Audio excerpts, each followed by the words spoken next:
Good morning and or afternoon, everyone. Welcome in to the week 13 IDP guys waiver wire show. I am Justin Frye. You can find me on X at FFF Ballers. He's Joe Harlow. He's at JoLo63. Let's see. As usual, hop on to the IDP guys website, sign up. We're still running the promo code through the rest of this week, I believe.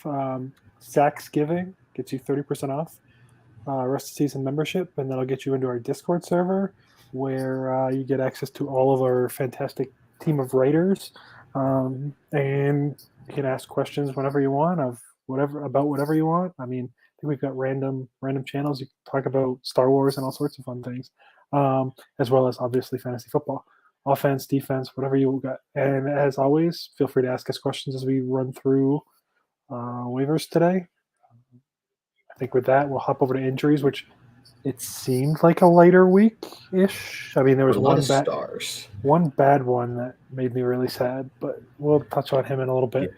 Before we hit the injuries real quick, first, sorry I sound gross. Kiddo and I have been sick since Thanksgiving, so I might have to escape to make sure he's still asleep at some points if he does wake up. And another thing, today, right after, or a little bit after this podcast at 3:30 Eastern time, we are having a live IDP Plus podcast. So usually don't do that live. So if you want to drop into that, 3:30 Eastern on YouTube. Not 100% sure who was on that. Forgot to double check that before jumping on, but it will be a blast as always. So let's get into the injuries. It will go position by position. Baker Mayfield had an ankle injury, left the game, did come back, so should be fine, but worth monitoring. Dorian Thompson-Robinson for the Browns, almost said Bears, wrong mobile quarterback, had an injury, left that game with a concussion, and PJ Walker ended up finishing it out for them. We'll see if Robinson is back, but unsure at this point with it being a concussion, which is unfortunate since they're practicing at his collegiate stadium in UCLA this week. So it could have been a fun homecoming for him. But it's okay. And that was really it for the quarterbacks, thankfully. On the offensive line, Lane Johnson with the Eagles had a groin injury, injured it. Was it pregame or late in the week? And was a game time decision, but was out. We'll see what the severity is. And that is just kind of an effect on all Eagles weapons. So just another thing to monitor there for one of the top right tackles in the game. Running back wise, we did have a big injury that kind of went under the radar until this morning with Jonathan Taylor has a thumb injury, which sounds like it could end his season, at least for fantasy purposes. Stephen Holder, formerly of The Athletic and now ESPN, said today that IR is a real possibility for that. So definitely something to monitor, and we'll get into that a little bit later on the wire. Jamal Williams, the Saints backup running back, had an arm injury. So Kendry Miller, I guess, comes back into relevance after we suggested him last week. The Saints with other injuries, Chris Olave had a concussion after absolutely going off in the first half. But it's unfortunate to see. With it being a concussion, high likelihood he is out this week, but not 100% certain. Rashid Shaheed, their other deep threat, thigh injury, also sounds like he'll be out for 1 week and miss this next game. We'll get into some replacements for both Olave and Shaheed in a little bit as well. Amari Cooper with the Browns, rib injury, to be determined on the length there. Pop Douglas, a multiple time appearance maker on this show, however you word that, had an injury. Sounds like he's going to miss a game potentially with a concussion. Disappointing to see for a very fun rookie with some pop. Give myself a little dad joke hat there. I think he had like 9 targets and like 60% of snaps. It's going to be fun. Yeah. Time to give those snaps back to Juju. Yay. Moving on. Myles Garrett, another Browns injury. Feels like most of these came from like 2 teams. Shoulder injury, was in a sling after the game. Should be good to go, but no structural damage. They said he heard a pop. The coach said day to day. which is scary to see and hear. But if he's active, even on a snap count, he's Myles Garrett. Jalen Phillips, this was the real brutal one. MetLife claimed another one with Achilles injury, done for the year. I know he was one of Justin and I, especially Justin's darlings this offseason, and was really turning it on as of late. And, done for the year. Hopefully he's able to make a return at some point next season, early next season. I don't think it's a death knell for defensive linemen if like it is for running backs, but at the same time, it's still lost explosion. So he'll have to make up for it somehow. But and injuries have always been an issue with him, so it's really, really tough to see. I know he had a bunch of concussions and initially had to retire in college before going to UCLA. Did he have an ACL too at some point? Or I just know about the concussion issues. Yeah, I don't think there was one, but it feels like everyone has one these days. Still really brutal. We'll get into his replacements in a little bit. Elsewhere on the D-line, Cam Jordan, another Saint, shin injury to be determined. Again, as many of these injuries that aren't as bad will be at this point in the week. Logan Wilson for the Bengals, ankle injury to be determined. Should be okay. It was low ankle, minor was what they deemed it, but he's playing Monday night, so just be cognizant of that one. And it does seem like one where if he does miss it, probably is only a 1 or 2 game IR. I doubt would happen with this. Alex Anzalone, though, is going to be out for a little bit per Dan Campbell with a hand injury. I haven't seen anything regarding IR or not, but based off some early words, it wouldn't be a shock. It kind of seemed like someone speculating UCL in the thumb tear, which I would think. There was another linebacker with that earlier this year, wasn't there? Yeah, I don't remember. I mean, if he gets I think it was Perryman, right? Yeah, if he gets it surgically repaired, he should be able to play with a club or something, but we'll see. Mm-hmm. They don't need to rush him back either. No. Could be good for Jack Campbell, who I don't think we have on the list, but he's probably rostered. Yeah, just another little name to keep up there, and we'll probably throw a little reminder for there and Barnes. I think Barnes would be the one who's probably more available. Yeah. Zach Cunningham for the Eagles, hamstring injury. Seems like he's going to be out for a little bit, especially with reports that they were looking into Shaq Leonard. It was released by the Colts during last week's episode of this, or right before. So another thing to keep an eye on. We'll get into his replacement. Marquise Bell, the linebacker safety for the Cowboys, also had a little injury. I don't remember what the injury was. It was a stinger. It was a stinger.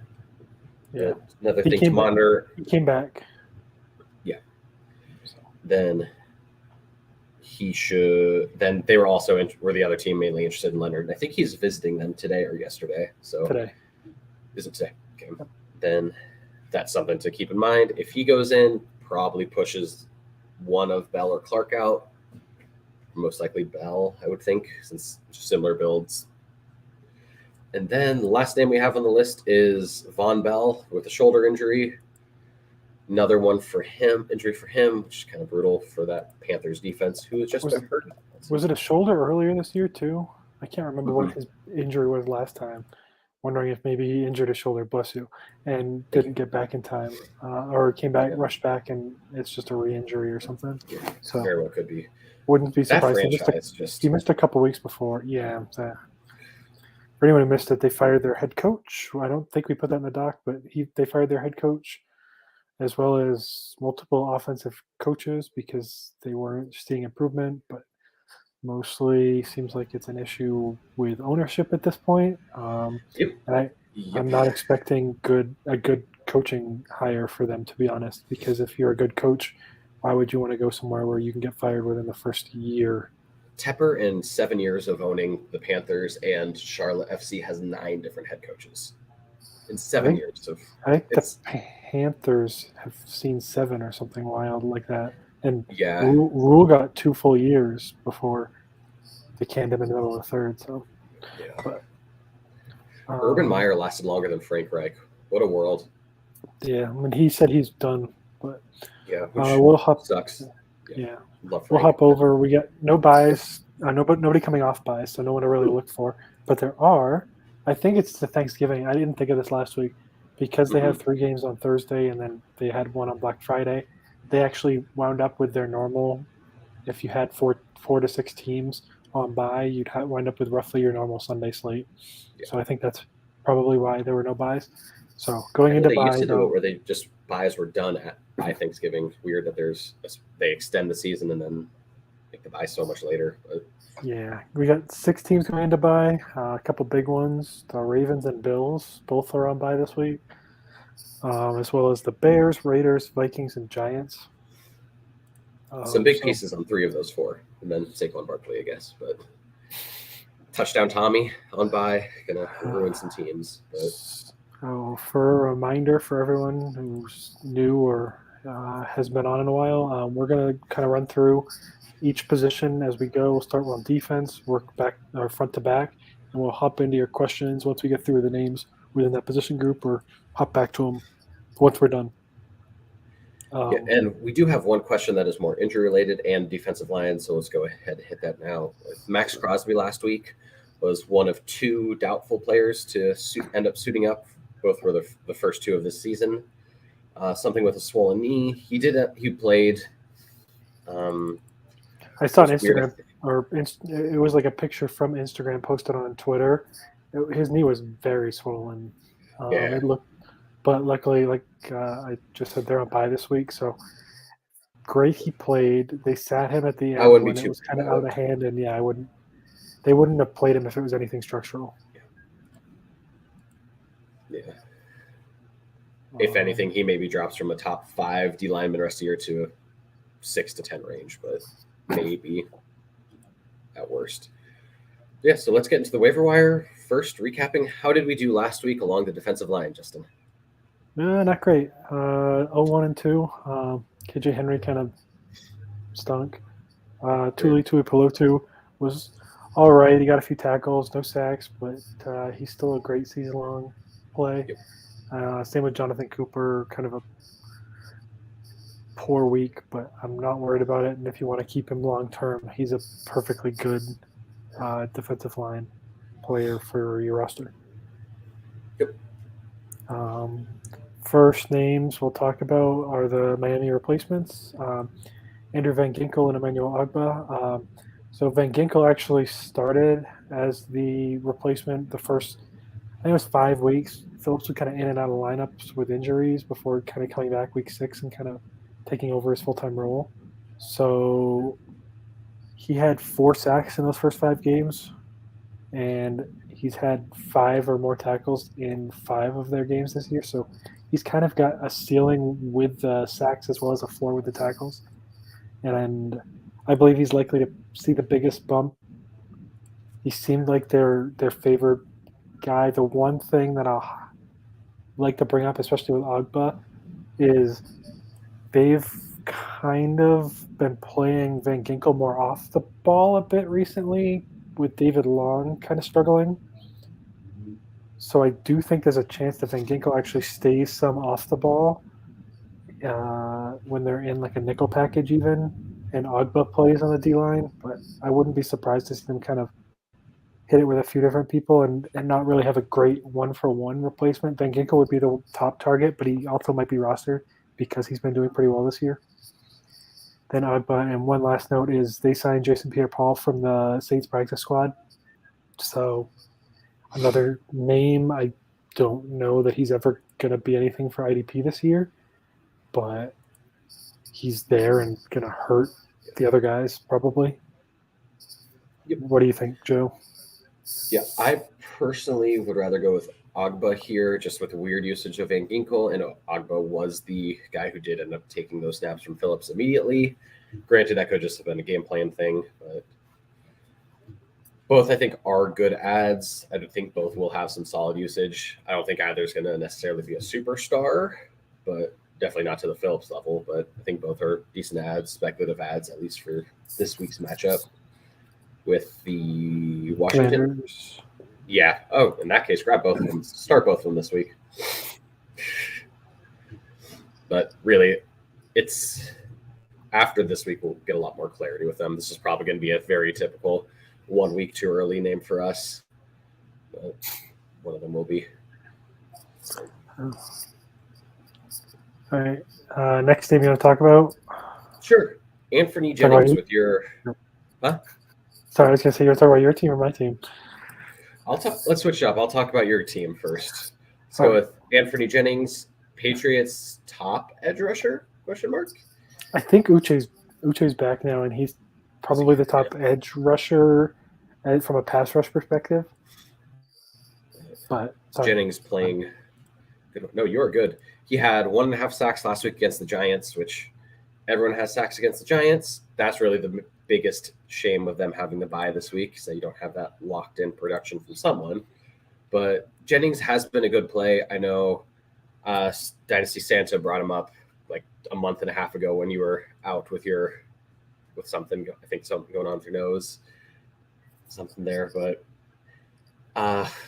yeah, brought him up then and was like, wow, that's a deep cut there. And turns out he knew what he was talking about there.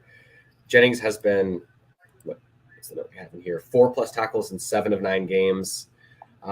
It's not a huge sack ceiling for him, but good player, solid floor, nice little plug-in if you're missing like a Max Crosby and Kayvon Thibodeau this week, for example. Yeah, so his 1.5 sacks were his first 1.5 of the year. Ooh, nice.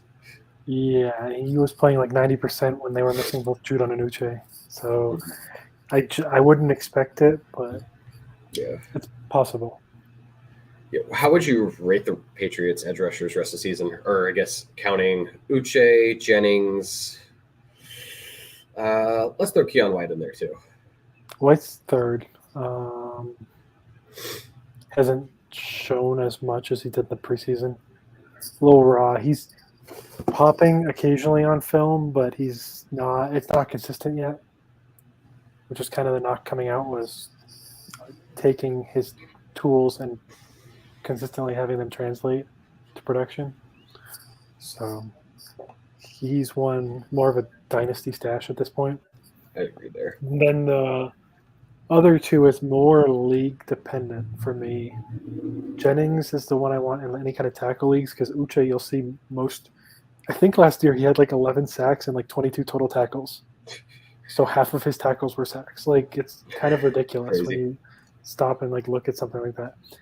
Whereas Jennings has, I don't know, like I said, 4+ tackles and 7 of 9. He's got probably near 40 tackles and just got his first 1.5 sacks. So tackle league, heavy league, I'm going Jennings.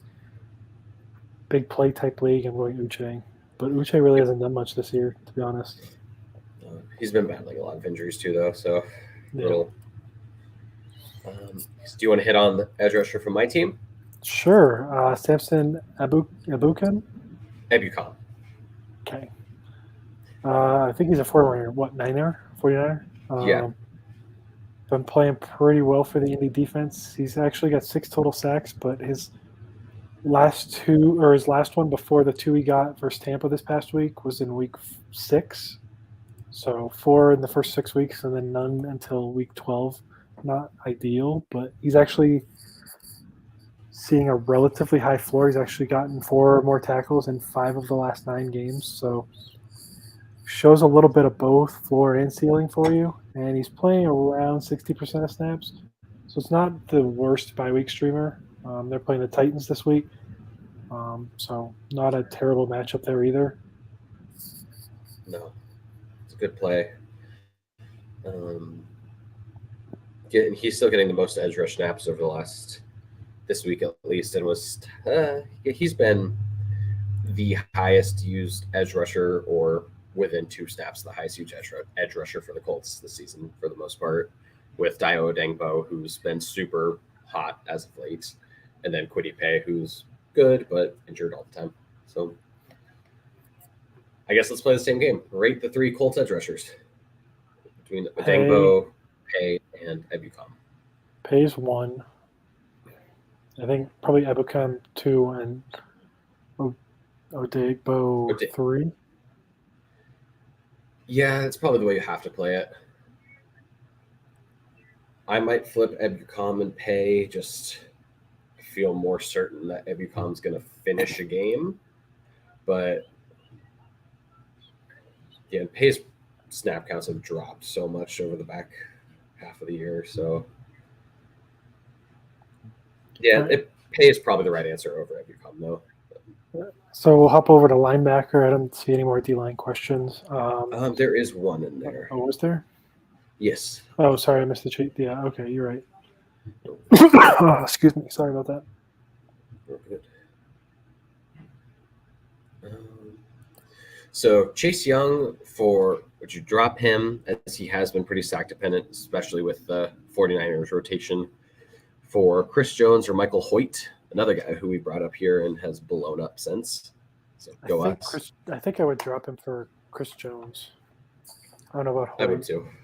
Hoyt's got the playing time, so he's probably got a safer floor. If you're playing Chase Young weekly, you probably would prefer to play Hoyt over him. If he's on your bench, I don't know. Yeah, it's a league dependent, and really play style, like how you like to play the game. If you're more shooting for upside or going for that floor. So Chris Jones, I would take over. Chris Jones is the clear one to me in this trio, though. For sure. Got that sack upside wall also. Yeah. So linebacker, we did really well at linebacker, 3-0-1. The only real bad one was Bell, who got hurt and didn't play a full snap share. So he was on his way to getting there. We called out Jeremiah Owusu-Koramoah, who did great, Isaiah McDuffie, who did great, and Cody Barton, who, while his production wasn't great, he actually played like 100% of snaps in his first week back on a Thursday night. So I'm not worried about him long term. And if you got him, keep playing him if you need him. Yep. We'll let you talk about the Colt this time, because I know you don't want to talk about the guy after the Colt. No, not really. One little quick piece of news, not huge or not unexpected, but Justin Jefferson will be activated from IR later today and will be active after their bye, which, again, not a huge shock. He's been questionable going into the game the last 2 weeks, but officially back. So if you traded for him, good work. Or if you held him, time to unleash him now that Josh Dobbs has turned into a pumpkin. But don't put that there. Okay, so first linebacker name is Colts EJ Speed, replacement for Shaq Leonard, who, as we said, is visiting the Cowboys today and also has interest from the Philadelphia Eagles. But Speed, in his first game as the locked-in linebacker 2, played 95% of snaps, as he also did in week 5 when Leonard was inactive. He only had 6 tackles. Those will come with a role. Shaq Leonard, I think, had at least 8 in the majority of the games over his last 4 games. I'll double check that though. But it's a good role. Nice LB3 flex play. Not a massive ceiling, but he's someone who's locked into a role at this point. It does seem like Segun Olubi is just the backup to Zaire Franklin. So, and even if Franklin does go out again, that would probably still prop Speed up. Just Franklin is a much better player than Olubi, so Olubi would take less work from Speed that Franklin will. Yeah, double checking that Leonard, those Leonard numbers. Yeah, over his last 5 games with the Colts, he had 44 tackles over 5 games. So if we can get close to that for EJ Speed, that'd be a very good sneaky ad at this point in the year, especially since he does not have a lot of name recognition amongst the normal fans. So, and he's going to be lower rostered, and with not having an insane game last week, isn't going to be high up on the last week scorers for available players. Anything else to add there, or just want to hit the next name, Justin? Alrighty. Helps you're on. Yeah, nothing to add there, but sorry, that cough just won't go away. Next name we're going to hit is Nicholas Morrow for the Philadelphia Eagles. So Jacoby Dean's out on IR. Zach Cunningham got hurt, his hamstring, and Morrow hopped up and played 92% of snaps. So Cunningham is hurt enough that they said they weren't considering Shaq Leonard. Now they are. So I wouldn't be surprised if all of a sudden we start hearing about possibly IR even. Morrow put up 12 tackles in the game, his top tackle game of the year. And they get the 49ers this week, so should be plenty more tackle opportunities against that running game. I do think there are much worse plays than going and adding Morrow. No, he's not the greatest name out there. No, he's not the most electric or fun player, but the role is pretty much his. Christian Ellis has not been anything special or to write home about. Yeah, he's the other one that if Cunningham misses, he should have a decent role. For super deep leagues. Yeah. You good? You want me to hit the last name? Or you got it? No, I was just sorry. I was looking at Jacoby Dean stuff. I'm not seeing anything for when he's going to return. I don't think they can bring him back off IR again, or maybe they could, but I doubt it. Yeah, I was seeing if there's anything popping up in that way, and there is nothing I am seeing. Just some angry Eagles fans on Twitter, but what's new there? Last big name we're going to hit, Pete Werner, who was expected to be a huge breakout going into the season. It's really been disappointing so far, but finally did break that 8 tackle threshold for the first time since week 4. He's had the almost full-time role locked down. I think he's been playing 90% of snaps pretty regularly. So if nothing else, he's on the field. Hopefully they're able to actually get him unlocked some more and get some better looks. They are coming off the bye, so keep that in mind too. Like maybe they figured something out with how they were using him and will use him a little better. I do think there's some unluckiness with a lot of his not getting tackles a little bit too. I've done some digging and found some film that basically he was doing his job and it wound up costing him a tackle. Yep. So it's on film he's been good. It's just the numbers haven't been following. Hopefully this is a first step to getting those numbers back on track and really seeing that breakout we were hoping for. Yeah. And with the Lions matchup this week, they love to run the ball, some crossing routes. It's a good matchup. I got to imagine he's the one who gets Jahmyr Gibbs most of the time too. So, it should be a good week for him to get some more tackles.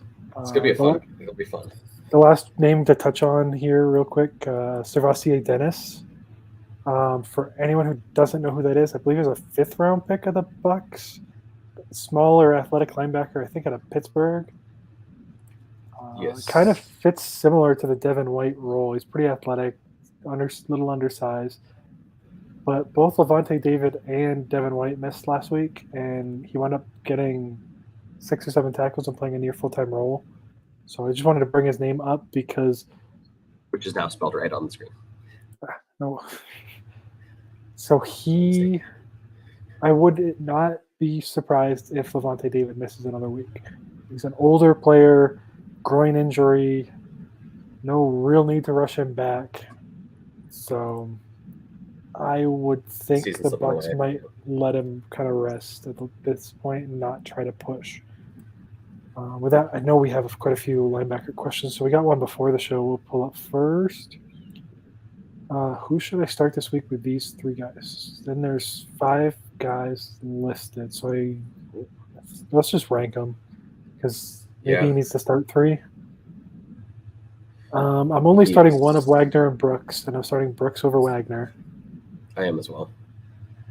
Lloyd, Quincy Williams, Logan Wilson. So I would start Quincy Williams, Jordan Brooks, if it's start 3, because there's 5 names listed. I'm assuming he's actually going to start 3.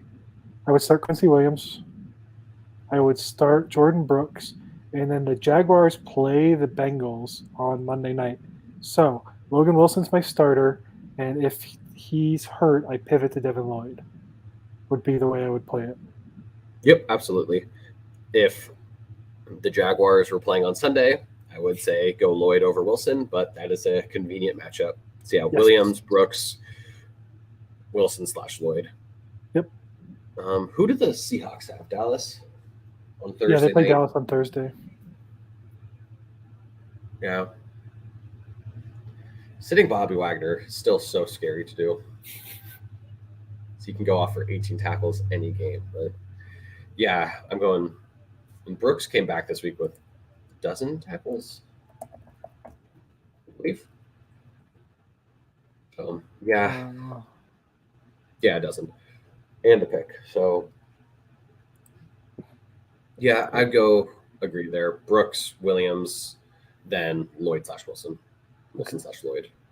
And we had another linebacker question coming pretty recently. First player one has Mosley, Demario Davis, Quay Walker. Last week he dropped Jordan Brooks for Demario Davis. Should I drop Davis and Walker for Brooks and Antoine Winfield? So I am not dropping a linebacker to pick up a safety if I can help it. Yeah, unless you absolutely need the DB. Especially this group, I would. Davis and Winfield's closer, but I would be dropping Davis for Brooks personally and keeping Walker. Yeah, I would as well. I think if you really want Winfield, you can drop Davis for him. I don't know. If it's any kind of big play league, it's not the worst move. Winfield does make a lot of plays. And has his role changed at all? I haven't looked on him. Let me do some research for that real quick. He typically plays a lot of deep safety, but I think a couple shows ago he was trending more towards the box. But with Neal struggling and everything, I wouldn't be surprised. Deep safety is the easier one to kind of throw someone back there and let Winfield play near the box. Yeah, Winfield was some quick math, 45, 72. Yeah, he was still over 2/3 snaps in the deep spot last week. Week before, he was. Yeah, he's still mostly deep safety. Okay. So. Linebackers rest of the season: Barton, Lloyd, Orlando Roberts, Ernest Jones. What do you think, Joe? Ernest Jones is the one for me. From there,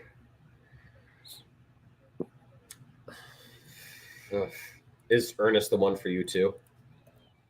Him and Orlando Roberts are probably 1A, 1B for me. Mm-hmm. Just double checking. Did Roberts have 100% the snaps last week? Pretty close to. I think so. Double checking. 6 tackles and that was the one name we forgot to do more looking into before the show. 100% the last 2 weeks. Yep. So yeah, I'm going Jones. I still am tempted to put Devin Lloyd over him. But I'm putting Roberts. That I think is more of a Barton. Yeah, Roberts Lloyd I think is kind of a league structure question. Like more big play stuff, I would lean more Lloyd. But Devin Lloyd's good, man. He's so good. But he's still playing next to Foye. I think definitely one of those. I think he's a better football player than Foye, but the role for IDP, it's not close. Who's the LB1? The rest of these guys are DBs. We got a couple one offense question. Oh, nope. Here we go. Did So I'm benching Azeez Al-Shaair at this point. That's 2 or 3 weeks in a row. His snap counts have been trending the wrong way. Let me see if I can pull that up. I got it. He was back up to 86% of snaps this week. So I still don't like that. No, I would not. If your top 2 linebackers were either of Jones and Tranquil and Al-Shaair, I wouldn't feel terrible about it. Or as an LB3, I would love Al-Shaair as an LB3 right now. But yeah, I can't put him over Jones or Tranquil right now. I'm taking the full timers, which will be the other 3. So, and holding. So here's hypothetical. let's say Nick Bolton comes back, and let's say Tranquil is locked into the LB2 role, which is probably not going to happen, but who knows? Where'd you go, linebacker 2 Tranquil or Alshair? Depends. I mean, that team doesn't typically play a second linebacker full time enough that it would likely force me to pick Alshair. So. Yeah, I would not say drop Alshair, but don't start him at this point. So if you can help it. We'll hop down to DBs. We'll run through these quick. 1-1-1 battle gave us a good result. Jair Brown, the roll was good.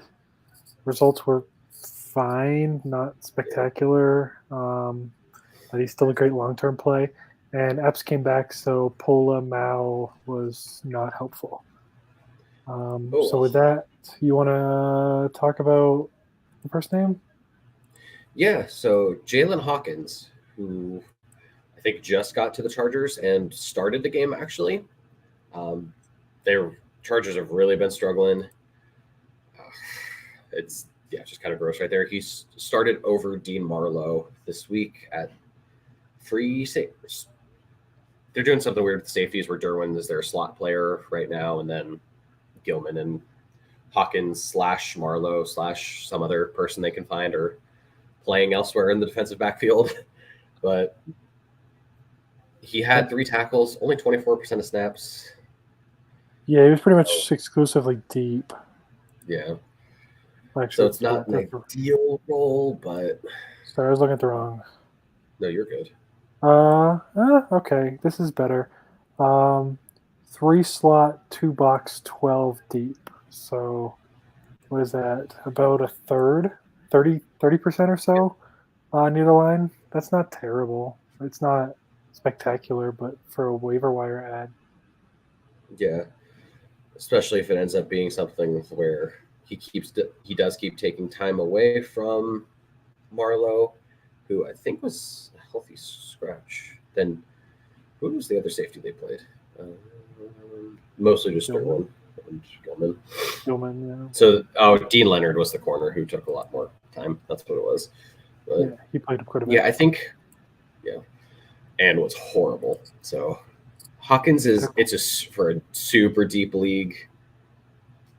Think it's worth super dart throw, but interesting name to bring up.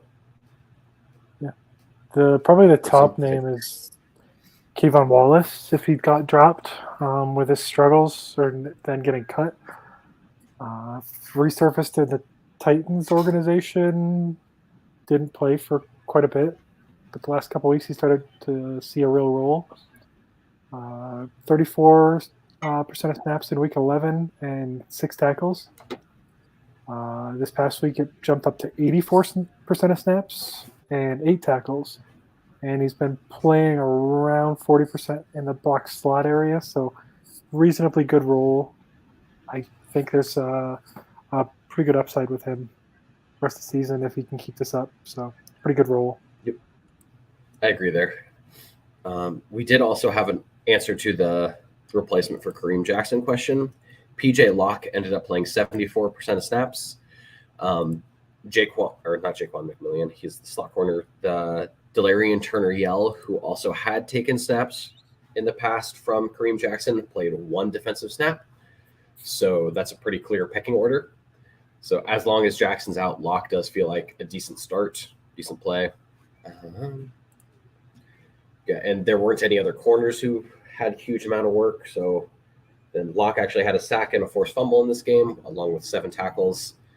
Houston matchup will give them a lot more opportunities give the Broncos defensive backs as a whole more pass tackle opportunities. So solid play. While we're on the Broncos, we're going to start getting into eventually, it's not even on the show doc, you're going to get into stash guys for Dynasty here soon for those people who are kind of falling out of it. And I want to highlight JL Skinner is a safety for the Broncos. He fell because of a pec injury he suffered training for the draft. He started to trend up recently. He was a healthy scratch again this week, which is surprising. But the Broncos keep saying he's popping every single week on the practice squad, or not the practice squad, but scout team against their starting offense. So he's a deeper name that, I mean, Kareem Jackson's getting a little long in the tooth. Simmons is getting long in the tooth. Like Locke, he's decent, but he's not. He's probably best as a safety 3. So I do think there's a role, and Skinner might get a starting job next year.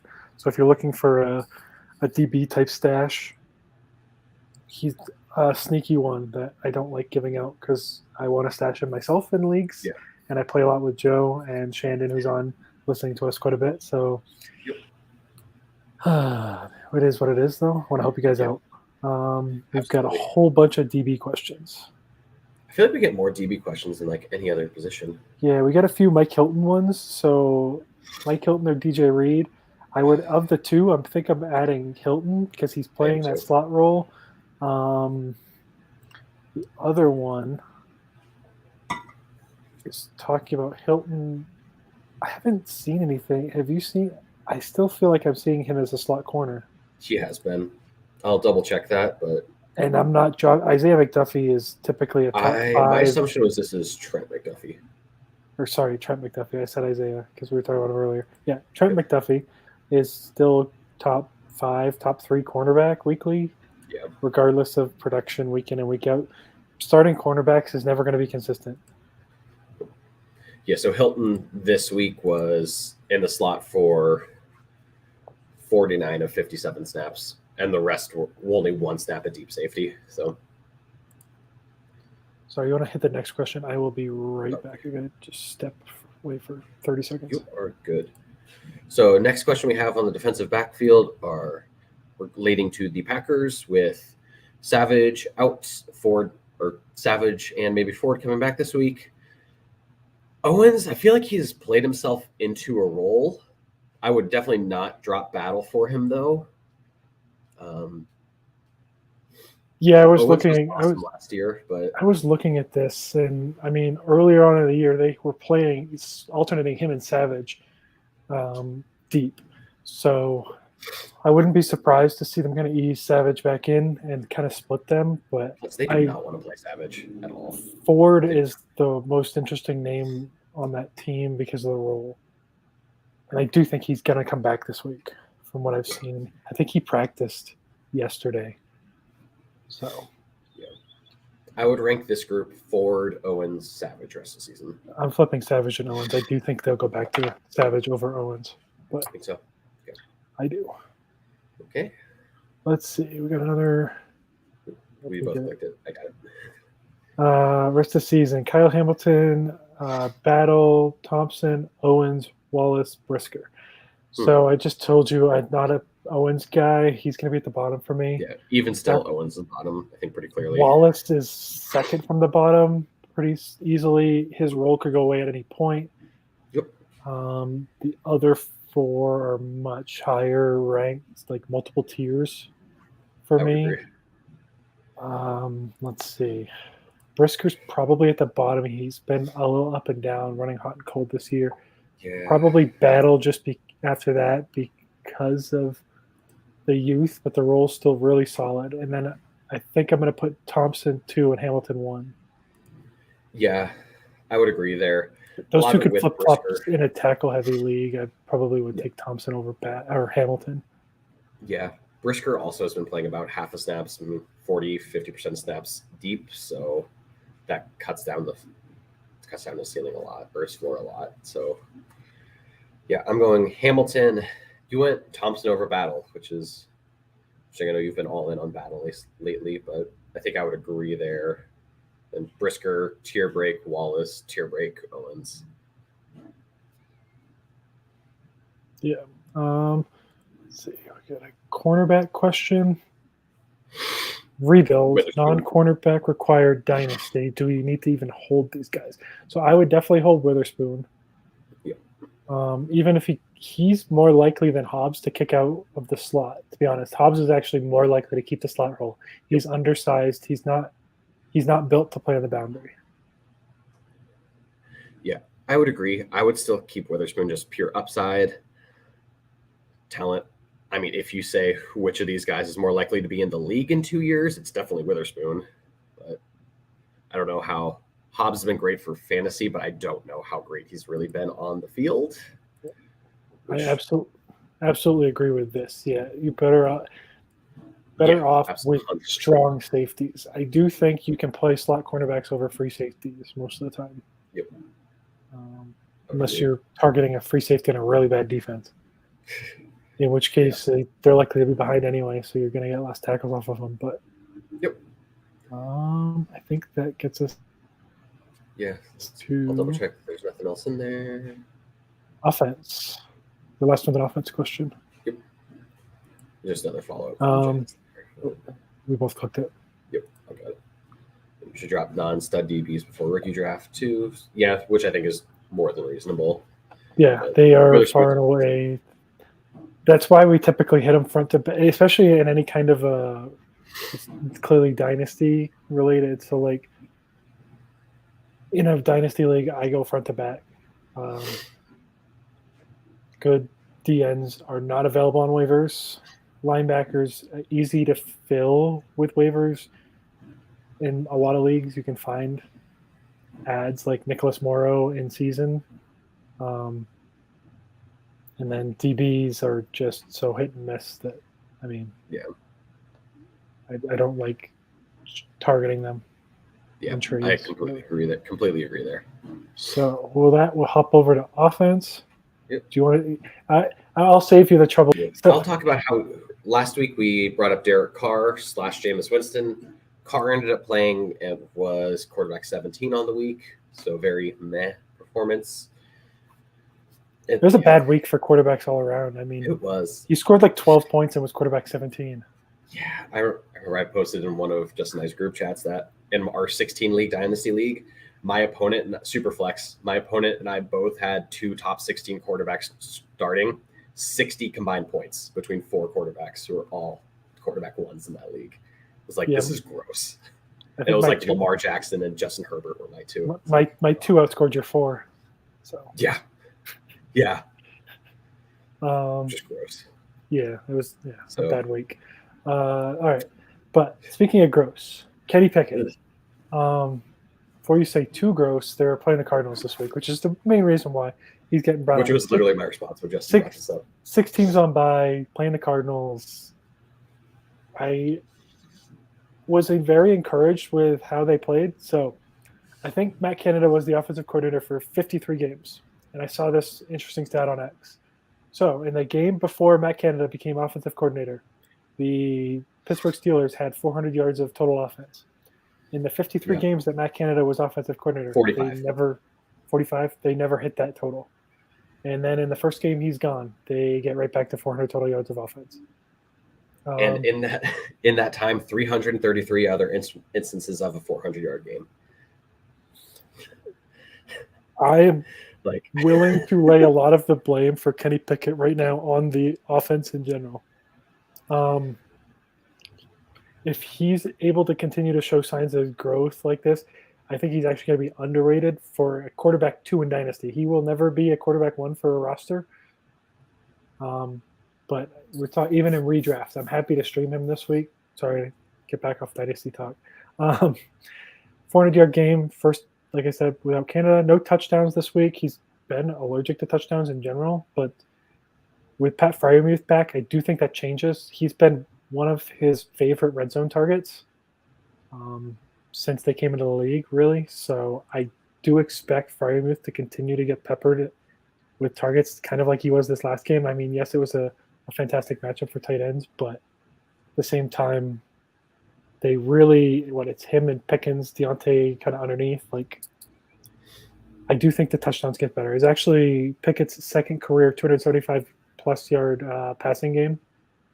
He only had 1 under Canada, which is also just wild. It's gross. And then the fact that the Cardinals struggle on defense and hopefully can score against Pittsburgh's reasonably good defense.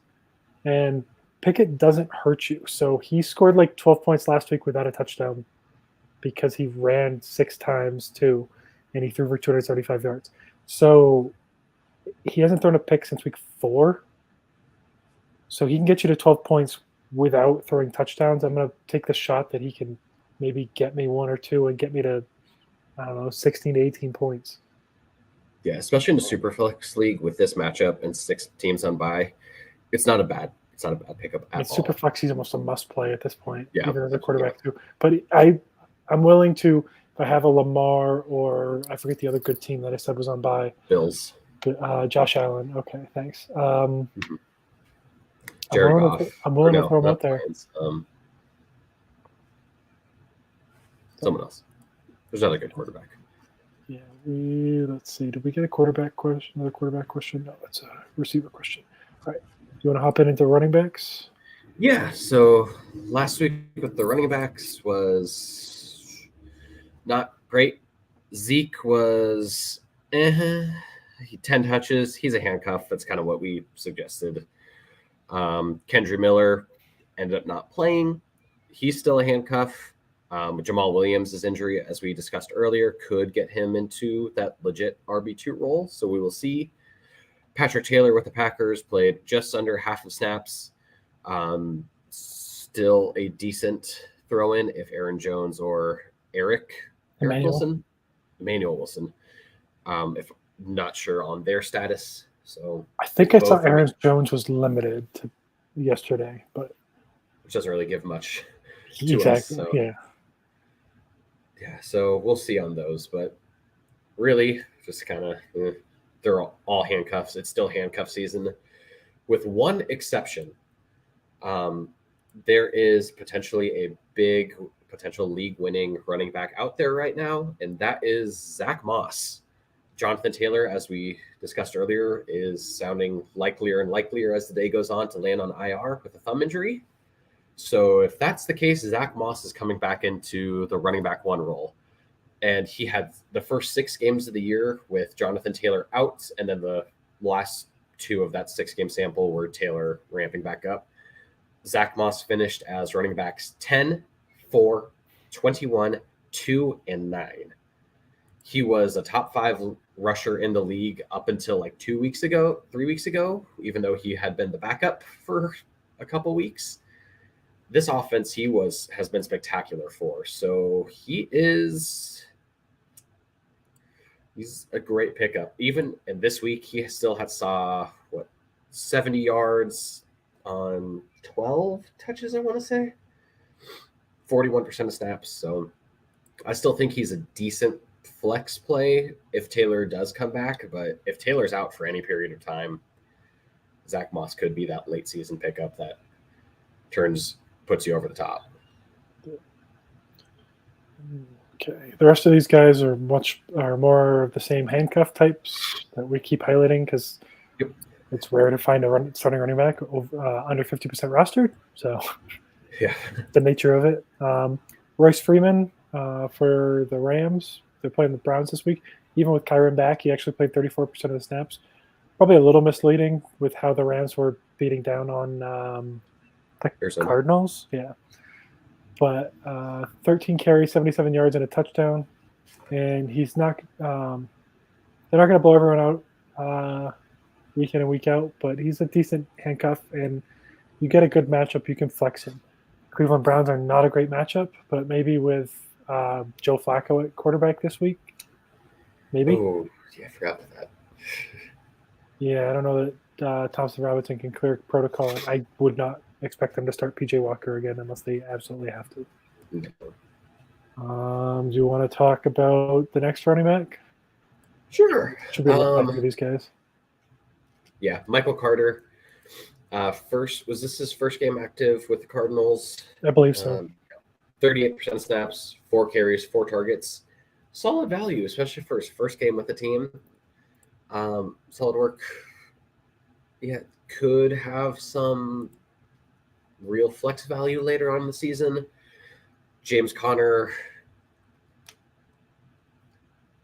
We'll see how much they continue to use him, especially as their season kind of goes away.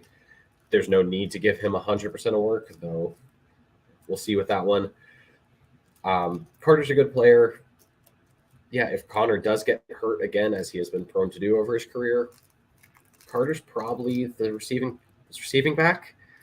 And then maybe even gets a lot of the carry workload as well. They did not seem impressed with either of Keontae Ingram nor Amari DeMercado. So Yeah, DiMercado's still playing a little bit, so he's the one I would expect to be the early down grinder type. But Yeah. last name to bring up, Jaguars, Dearness Johnson played roughly 40% snaps. ETN missed some time in the game with a chest injury that bumped his playing time up a little bit. He's a tough one to actually go to this week, unless you get some news that ETN's ruled out early. But he's still a reasonable handcuff. I think that's back-to-back games with at least 7 carries, and he had 1 target 2 weeks ago and 2 targets this past week. Jaguars have a good offense, so you could probably flex him and hope for a touchdown or a couple catches and get some decent yardage, and it won't kill you, I don't think. And he's still a really good handcuff to have because ETN's got a top 5 role right now. So He's a clear 2 over Tank Bigsby. Yeah. Since ETN did return, I don't think he can be. And they're playing Monday. I don't think you can play him this week unless you have ETN or just holding for a late handcuff. But yeah, worth a pick for sure. Of the guys, I would play. If I had to pick one, I'd play Carter of the 3 and hope for the upside there. Yeah, between Freeman, Carter, and Johnson. Yeah. Yeah. So we'll get back to running backs in a sec, but we got one ask on Minka. Tomlin said yesterday they're expecting him back at practice this week, so I just wanted to touch on that one real quick. So he should be back, and if he's practicing, assuming you see 1 full practice, which I would expect at least on Friday, he will play, I would think, on Sunday. So I think they held him out just to be sure, but I would expect him to play on Sunday. Looks like we have one running back question in here. Yeah. Dropping Ford or Connor for Zach Moss. I would be... I think you need to add Zach Moss. I would be more willing to drop Connor. Ford was back up to 70% of snaps this week. Yeah. I don't know if I'm working at all, but I think I saw he was running a route on nearly 70% of Thompson Robinson's dropbacks. So especially if it's check down Flacco coming in this week, Ford could see 8 or 9 targets in that game. Yeah. Double checking James Conner's snaps from this week. I mean, Carter played almost 40%, so I would guess he's probably around 55. 42% of snaps for James Conner. I didn't realize it was that low. Wow. Drop James Conner. Oh, lost Justin. That's okay. Imagine we'll get him back in a minute. But yeah, so only 42% of snaps for James Conner. Did not realize that going in. And DiMercato had 20%. So here, yeah, I'm dropping.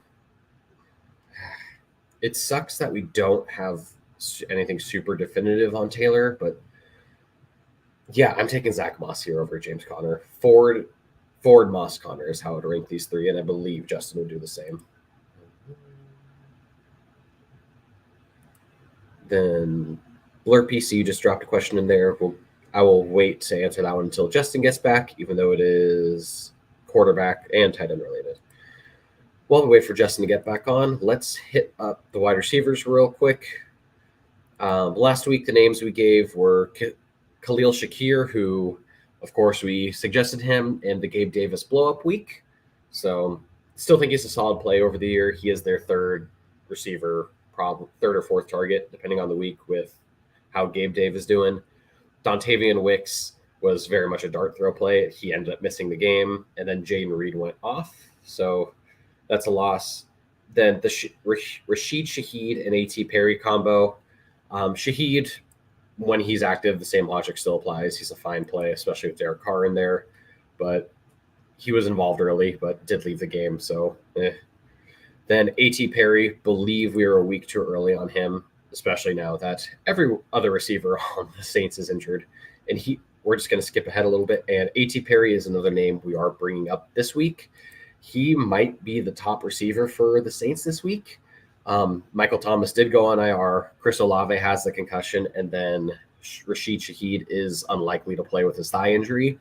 So A.T. Perry could be the top non-Taysom Hill, Alvin Kamara target. So I think this is the week he really does show up and get a real role. Lynn Bowden, the former Kentucky running back, wide receiver, quarterback, and former Raider and Dolphin, and Patriot for a little bit. They were the top 2 receivers by a clear amount last week once everyone left. Bowden only had 2 targets, but did have a couple runs. So I would much rather play A.T. Perry and get that target volume for sure. Derek Carr likes throwing to big-bodied receivers, so definitely think he is the play there. Then Keith Kirkwood, just to throw out there as the 3rd receiver, assuming everyone else doesn't miss. Rookie Jalen Hyatt is another name to bring up. Oh, here is almost Justin.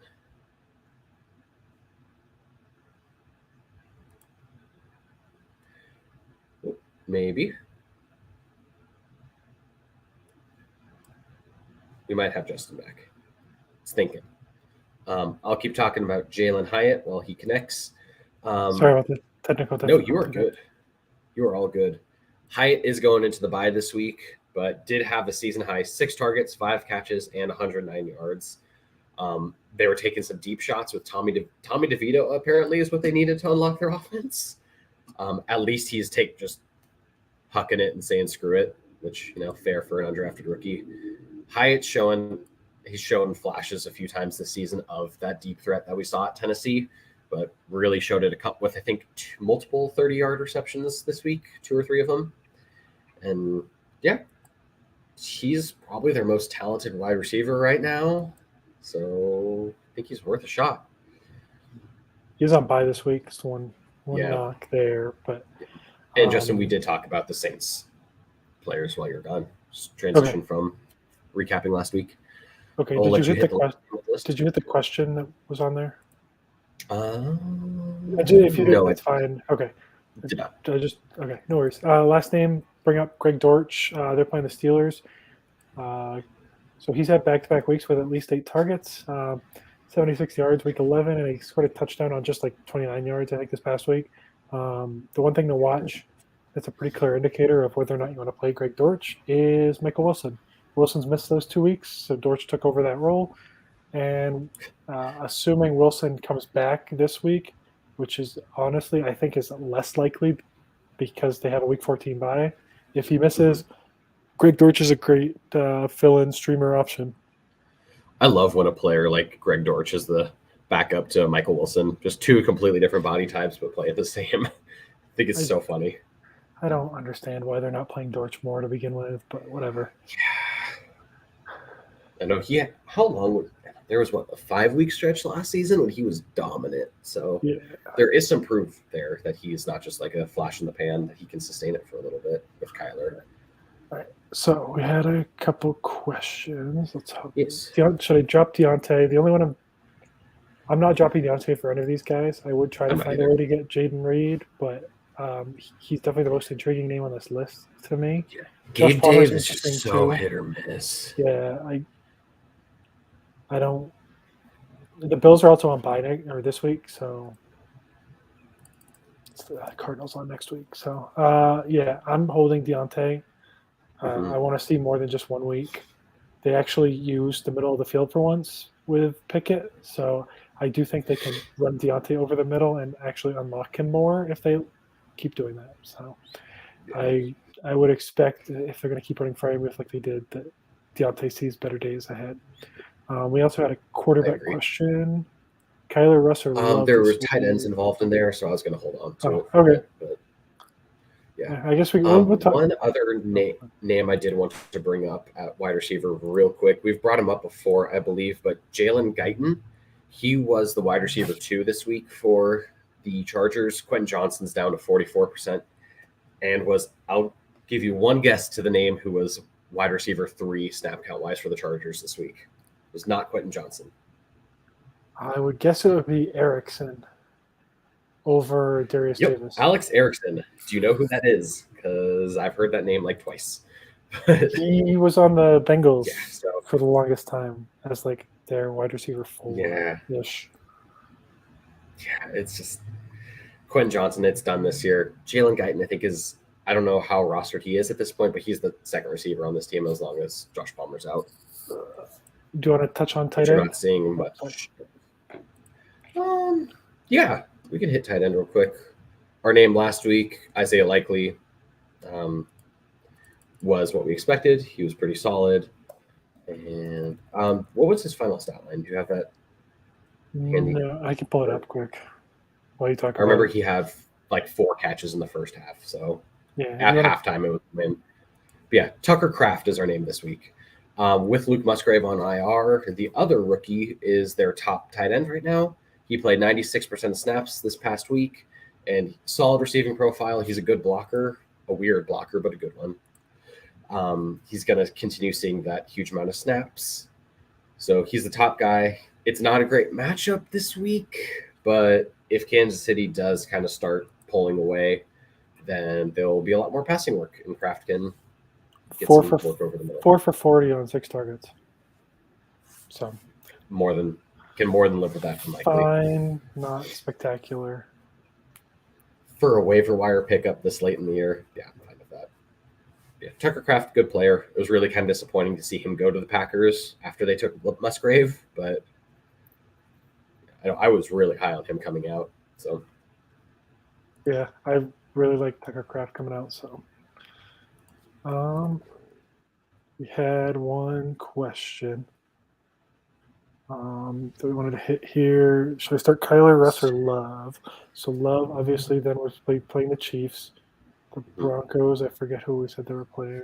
And same with the Broncos are playing Houston. And Kyler's playing Pittsburgh. I have a hard time getting off of Kyler. I think he's got the Kyler and Love Russ. He's got the worst matchup, but he's the best actually, player. Love's got a pretty rough one too. I could see Russ having a good game, but you're banking on Sutton catching a couple touchdowns. Yeah. So I'm going Kyler here as well. Yeah, and then I'm playing Frye based on what I saw over Ferguson or Taysom Hill. Yeah, and there I'm going Muth, Ferguson, Hill is my order. Hill, it will depend entirely on Jamal Williams a little bit. I'm watching those reports because I do think he actually could see quite a few more carries, but we'll see how that goes. Bless you. Thank you. I don't think we have any more questions to hit. So yeah, I think that's pretty much it. If you guys have any last ones, send them in, and we'll let Joe start the outro. Yep. So wanted to remind everyone about the Black Friday, Thanksgiving week, whatever you want to call it, code that we have going on. Saxgiving gives you 30% off rest of season. For the IDP guys to become a subscriber. That gives you access to our Discord where Justin, myself, and all of our other great writers are a lot. You can ask us questions and we will give answers or just general chatting. We also, another reminder, 3:30 Eastern, so in about 20 minutes, come back for the live IDP Plus podcast. Hang out, see some awesome news, work, and discussion on IDP. Still haven't got any new questions or comments. Like it. But yeah, thank you as always for joining us. It's been a pleasure these first 13 weeks. 12 weeks. Sorry. I thought I saw something pop up. My bad. Nope, you are good. So yeah, thank you again. And it's as always, it's a pleasure. You can reach Justin at FFFBallers on Twitter. You can reach me at Jolo63 and go. There another question. Thank you. Thank you, Fantasy Sports, as always. Have a great one. May the force be with you, and